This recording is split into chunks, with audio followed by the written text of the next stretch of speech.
Hello friends, welcome to IICS platform. आज हमारा topic है कोरल। कोरल होता क्या है, कोरल रीफ क्या है और वर्ल्ड में कोरल ब्लीचिंग के ऊपर डिस्कस क्यों किया जा रहा है।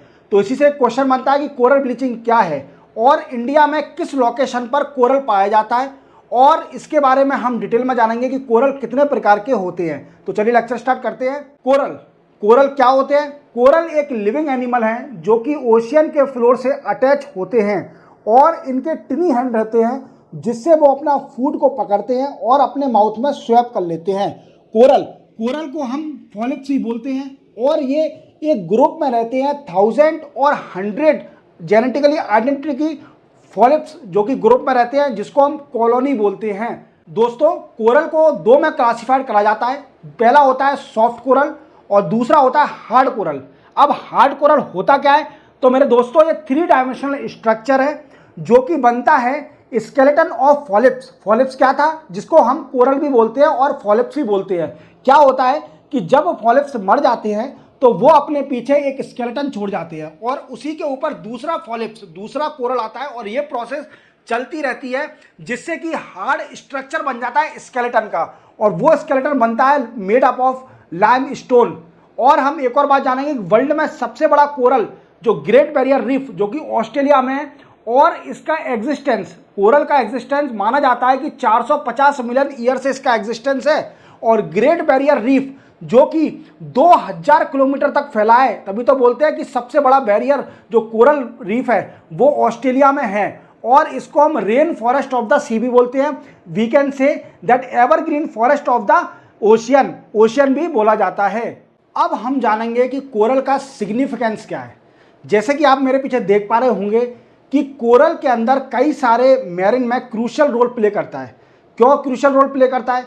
क्योंकि कई सारी स्पीसीज इस कोरल रीफ में रहती हैं। जैसे कि अगर माना जाए कि ऑस्ट्रेलिया में जो ग्रेट बैरियर रीफ है उसमें लगभग 500 कोरल स्पीसीज पाई जाती हैं, जिसमें 1500 टाइप की फिशेज स्पीसीज पाई जाती हैं और कई सारी अनडिस्कवर स्पीसीज उसके अंदर पाई जाती है जो कि रहती हैं उसके अंदर, कोरल रीफ के अंदर।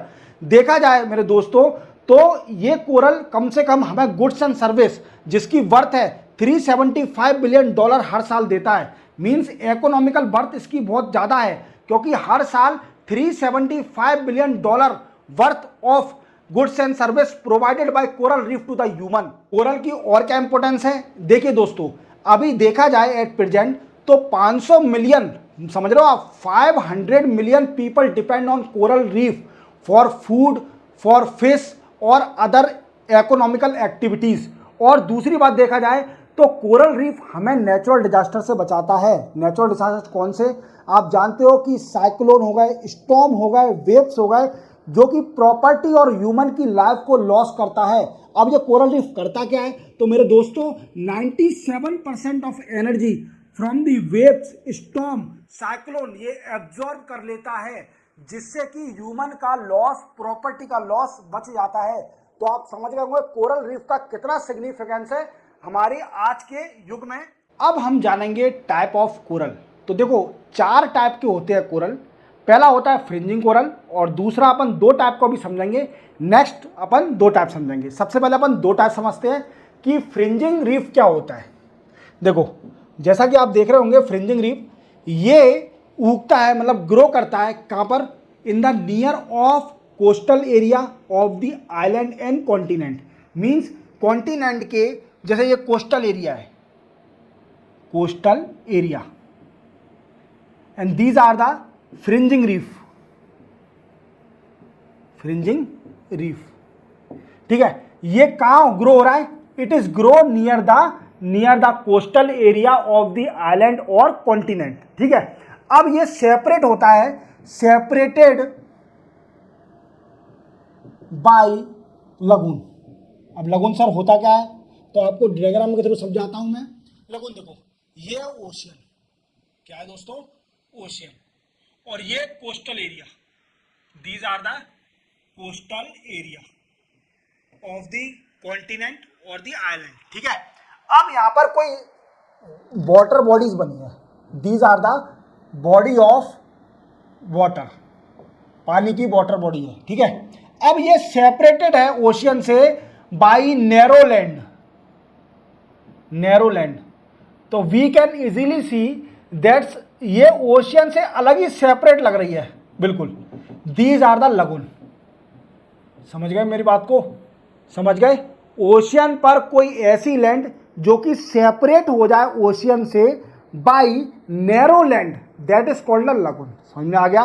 तो ऐसा ही फ्रिंजिंग रीफ में होता है कि ऐसे कोरल रीफ जो कि कोस्टल एरिया के नियर या आइलैंड के कोस्टल एरिया या फिर कॉन्टिनेंट के कोस्टल एरिया के नियर उगते हैं बट सेपरेट होते हैं बाय लगून। समझ में आ गया? दूसरा तो आप समझते हैं हम बैरियर रीफ। बैरियर रीफ क्या होता है? देखो इन दोनों में सिर्फ एक ही डिफरेंस है। क्या डिफरेंस है? कि जो फ्रिंजिंग रीफ होता है वो भी नियर कोस्टल एरिया ग्रो करता है और यहां पर भी नियर कोस्टल एरिया ग्रो करता है। But main difference is that barrier reef में पैरेलली होते हैं। Parallel coral reef. Coral reef are parallel in barrier reef. तो बैरियर रीफ को अपन डिफाइन कैसे करेंगे? ऐसे रीफ जो कि कोस्टल एरिया के पैरेलली ग्रो करते हैं बट सेपरेट होते हैं बाय डीप लगून, जो कि गहरे लगून होते हैं उनसे सेपरेट होते हैं। और मैंने आपको लगून समझा ही दिया है कि लगून होता क्या है। तो ऐसे वाटर बॉडीज जो कि ओशियन से सेपरेट रहते हैं across the coast line by narrow land, narrow land से सेपरेट होती है water bodies, that is called a lagoon. समझ में आ गए? दो टाइप। चलते हम तीसरे और फोर्थ टाइप पर। थर्ड और फोर्थ पढ़ते हैं। तीसरा होता है अटोल रीफ। अटोल रीफ क्या होता है दोस्तों? देखो आप देख रहे होंगे ये क्या है? रिंग शेप का एक लगून बन गया है, रिंग शेप का। तो we can say that's these reef are look like a ring, look like a ring and it is exist in the middle of the sea के मिडिल में होता है और रिंग शेप में होता है। देखो आप देख रहे होंगे कि ये लैंड एरिया इधर रिंग शेप में बन गया है और यहां पर रीफ पाए जाते हैं, यहां पर कोरल रीफ पाए जाते हैं, that is a atoll reef, coral reef. अब चौथा और लास्ट होता है फोर्थ अपना पैच रीफ। पैच रीफ क्या होता है? तो ये एग्जांपल है पैच रीफ का। देखो ये कोरल रीफ जो होते हैं ना वो सेपरेट रहते हैं बिल्कुल, इनको किसी से कोई कनेक्शन नहीं होता है, ये सेपरेट और इंडिविजुअली पाए जाते हैं और हमेशा ये फ्रिंजिंग और बैरियर रीफ के बीच में पाए जाएंगे। सेपरेट रहते हैं, इंडिविजुअली रहते हैं, कोई मतलब नहीं है, किसी मतलब नहीं है। देखो आप सेपरेटली काम, कोई पैरेलली कोई कनेक्शन नहीं इन द कोस्टल एरिया से, ना ही किसी एरिया से कनेक्शन, ये सेपरेट है। तो आप चारों टाइप समझ गए होंगे। पहला टाइप मैंने बताया फ्रिंजिंग रीफ, दूसरा बताया बैरियर रीफ, तीसरा बताया अटोल रीफ और चौथा बताया पैच रीफ। तो ये चारों टाइप याद रखना, हमेशा पूछा जाता है कोरल में, टाइप इसके कोरल में चारों टाइप आपको याद रखना। अब हम समझ तो गए होंगे कि कोरल रीफ होता क्या है। और अभी मैंने जैसे आपको इनिशियली बताया था कि मैं आपको इंडिया में भी इसकी कंडीशन बताऊंगा, ये कहाँ कहाँ पाई जाती है कोरल रीफ। तो अपन डायग्राम के थ्रू समझते हैं। देखो मेरे दोस्तों, ये फ्रिंजिंग रीफ का मैंने टाइप बताया था। फ्रिंजिंग रीफ कहाँ उगते हैं, ग्रो का करते हैं? That near the coastal area of the island and continent. तो देखो ये अटोल रीफ, देखो ये फ्रिंजिंग रीफ अंडमान निकोबार में, कहाँ फ्रिंजिंग रीफ पाए जाते हैं? अंडमान निकोबार में।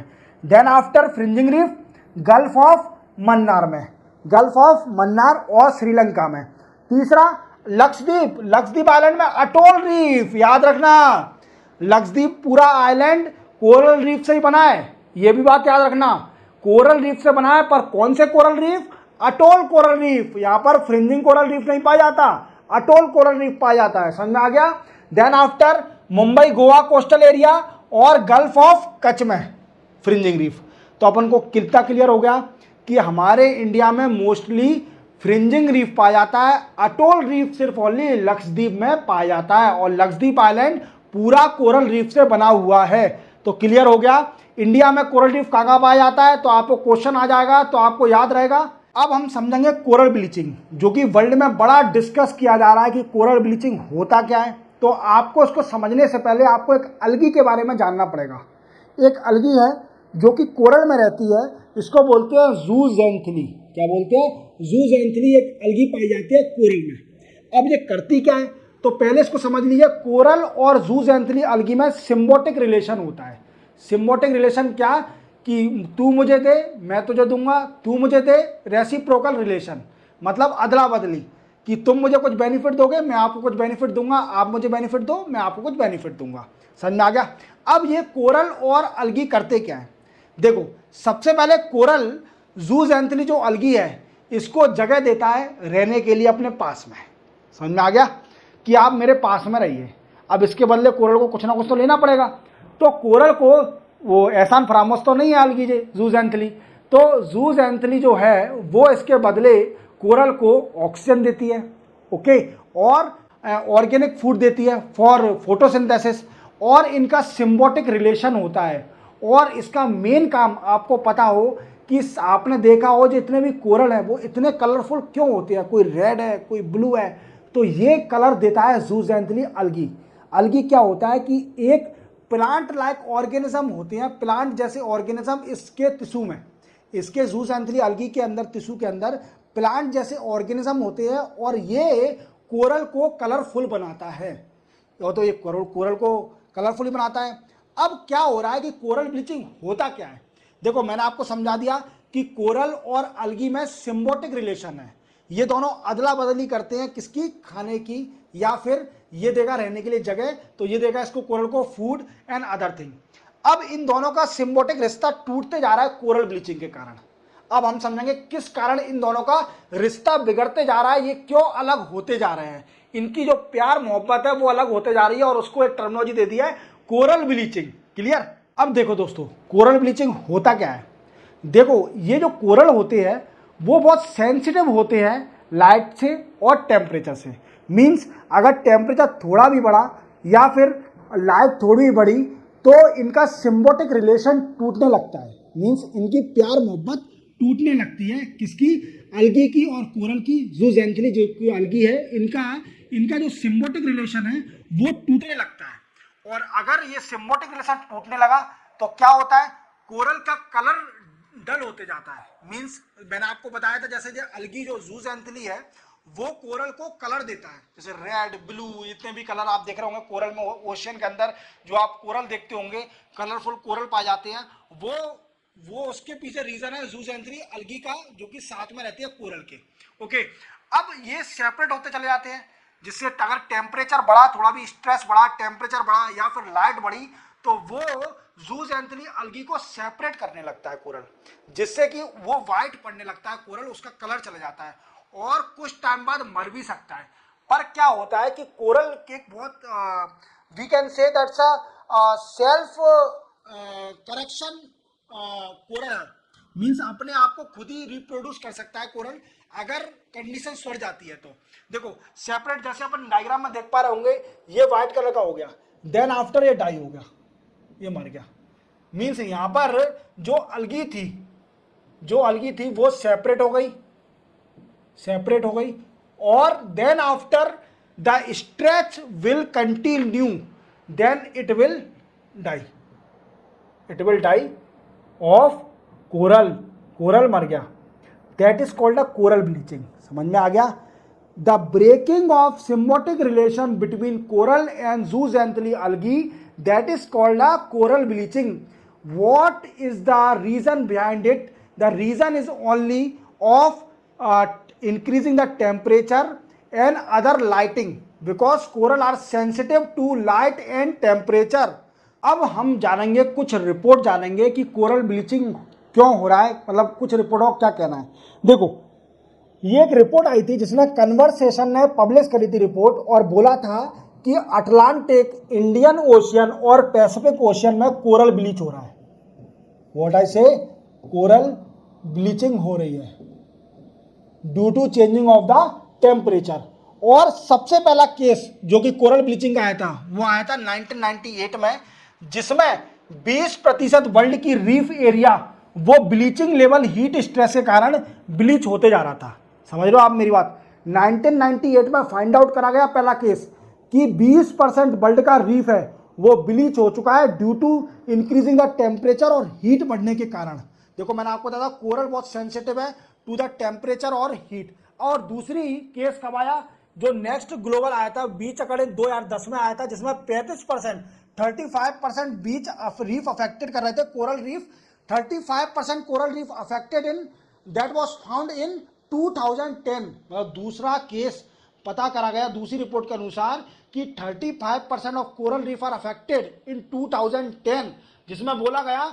और 2014 से लेकर 2070 तक इस 30 साल में 56% रीफ अफेक्ट कर चुका है। कितना? कोरल ब्लीचिंग 56% इफेक्ट कर चुका है। समझ रहे हो आप? मतलब हाथ से भी ज्यादा कोरल रीफ ब्लीच होती जा रही है। सिर्फ 2014 और 2017 के बीच में पाया गया कि 56% कोरल रीफ इफेक्टेड है इस हीट से, इसके टेम्परेचर से, जो वर्ल्ड का टेम्परेचर बढ़ते जा रहा है। इसी के साथ कुछ और रिपोर्ट देखते हैं हम, जैसे NOAA, इसका फुल फॉर्म मैंने आपको बता चुका हूं, national oceanic and atmospheric administration. ये मेट्रोलॉजिकल डिपार्टमेंट है कहाँ का? USA का। तो याद रखना, NOAA ने कंफर्म किया है कि लगभग 54 कंट्रियां हैं जो, और टेरिटरी और लोकल इकोनॉमी जैसे फ्लोरिडा से, USA से, सऊदी अरेबिया तक, फिजी तक, उनने कंफर्म किया है कि उनके यहाँ पर ब्लीचिंग हो रही है, कोरल ब्लीचिंग हो रही है, अकॉर्डिंग टू न्यूयॉर्क टाइम की रिपोर्ट के अनुसार। किसकी रिपोर्ट? न्यूयॉर्क टाइम की रिपोर्ट आई थी, जिसमें बोला गया था कि 56%, 56 कंट्रियां, यूनियन टेरिटरी और टेरिटरी और लोकल, जो कि USA, Florida, Saudi Arabia, Fiji, ये सारी कंट्री फेस कर रही हैं किससे? कोरल ब्लीचिंग से। दूसरी रिपोर्ट देखते हैं मेरे दोस्तों। Bleaching was also confirm. Bleaching कहाँ पाई गई है? वेस्टर्न इंडियन ओशियन में भी पाया गया है, Tanzania, Kenya, Mauritius, of the western coast of Indonesia. Indonesia के वेस्टर्न कोस्ट पे भी कोरल ब्लीचिंग पाई गई है। तो आप देखिए कोरल ब्लीचिंग कैसी थी। देखो ये क्या है? Coral reef. ये देखो कितनी कलरफुल लग रही है। कलरफुल है, कलरफुल। देन आफ्टर 2015 में ये मरने वाली है और वाइट हो गई है, क्योंकि इसका सिम्बोटिक रिलेशन टूट चुका है किसके साथ? अलगी के साथ, जो कि जूजेंथली है, जो कि इसको कलर देती है। तो कोरल का कलर हो गया, जूजेंथली चली गई ड्यू टू सेंसिटिव और टेम्परेचर, और ये व्हाइट कलर की हो गई। देन आफ्टर फरवरी 2015 में व्हाइट कलर की हुई, और अगस्त 2015 में डेड हो गई, मर गई कोरल, और छोड़ गया स्केलेटन। ओके, तो सारे कोरल डाई हो गए, जो कि फॉलिप्स बोलते हैं अपन इसको। ठीक है, क्लियर? देखो दोस्तों, अब हम समझेंगे कोरल ब्लीचिंग हो क्यों रही है, इसके क्या कारण है ऐसे कि कोरल ब्लीचिंग हो रही है, जो कि सिम्बोटिक रिलेशन टूटते जा रहा है कोरल और अलगी में। तो इसके कई सारे कारण हैं। सबसे मेन कारण है इसका क्लाइमेट चेंज। आप जानते हो कि वर्ल्ड में पॉल्यूशन के कारण वर्ल्ड का टेम्परेचर चेंज होते जा रहा है, एनवायरनमेंट का टेम्परेचर चेंज होते जा रहा है, कार्बन डाइऑक्साइड की मात्रा बढ़ते जा रही है, जिससे कि वर्ल्ड का टेम्परेचर बढ़ते जा रहा है, as well as effect on the ocean. Ocean पर भी इसका बहुत इफेक्ट पड़ रहा है। क्यों इफेक्ट पड़ रहा है? तो इसके कई सारे रीजन है। देखो, क्लाइमेट चेंज पहला रीजन, और इससे क्या हो रहा है कि ओशियन का एनवायरनमेंट चेंज होते जा रहा है। अगर क्लाइमेट चेंज होगा तो डेफिनेटली ओशियन पर भी इफेक्ट करेगा, उसका भी क्लाइमेट चेंज होगा, उसका पानी, जो सरफेस एरिया का जो पानी है वो गर्म होते जाएगा। क्या होते जाएगा? गर्म, और वो हीट ट्रांसफर कर दे जाएगा बॉटम में। ठीक है, then after warm water discharge from river. देखो आपको पता है कि कई सारी रिवर में हम पॉल्यूशन, और रिवर है, पानी गर्म होते जा रहा है, हीट बढ़ते जा रही है, तो जिससे क्या हो रहा है कि वो गंदा पानी डिस्चार्ज कहाँ हो रहा है? ओशियन के अंदर। ओशियन के अंदर डिस्चार्ज होने के कारण वो ओशियन का टेम्परेचर बढ़ा रहा है, और कोरल हमेशा मैंने आपको बताया कि वो सेंसिटिव है टू टेम्परेचर और heat. Then after next reason, pollution, plastic, pesticide reach ocean. ये सब चीजें पेस्टिसाइड है जो कि हम एग्रीकल्चर में यूज करते हैं, that also effect on the aquatic life of the ocean. जो कि एक्वेटिक लाइफ है उस पर इफेक्ट करती है पेस्टिसाइड, और टेम्परेचर भी बढ़ाती है। प्लास्टिक जा रही है जो कि रिवर में डालते हैं हम, उससे वो ओशियन के अंदर जाती है।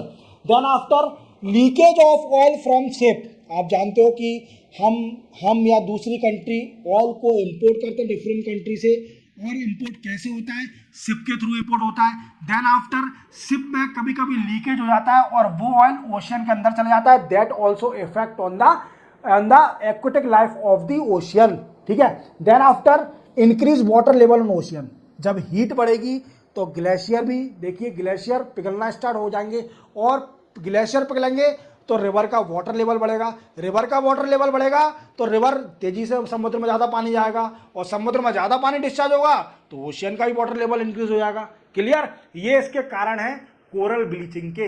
अब दोस्तों आप पूरी तरह समझ गए होंगे कि कोरल क्या है, कोरल ब्लीचिंग क्या है, और कोरल कितने प्रकार के होते हैं, और इंडिया में कोरल कहाँ कहाँ पाए जाते हैं, और कोरल ब्लीचिंग क्यों हो रहा है। इसकी रोकथाम के लिए सरकार को देखो कोरल ब्लीचिंग को रोकना पड़ेगा, क्योंकि it effect on the aquatic life. Aquatic life means ocean के अंदर जो लाइफ है, जो भी एक्वेटिक लाइफ है वो बिगड़ते जा रही है, उसका बैलेंस बिगड़ते जा रहा है। तो उसको बचाने के लिए कई सारे सरकार को प्रयास करना चाहिए, जो कि जिन पे कोस्टल एरिया है, जिन पे वी कैन से पोर्ट है, उन लोगों को इसके लिए सोचना चाहिए कि और प्रोटेक्ट करना चाहिए कोरल लाइफ को, क्योंकि ये बहुत वाइटल इंपॉर्टेंट है कोरल रीफ हमारे एनवायरनमेंट के लिए और ह्यूमन लाइफ के लिए भी। तो मिलते हैं हम कल नए टॉपिक के साथ। जय हिंद।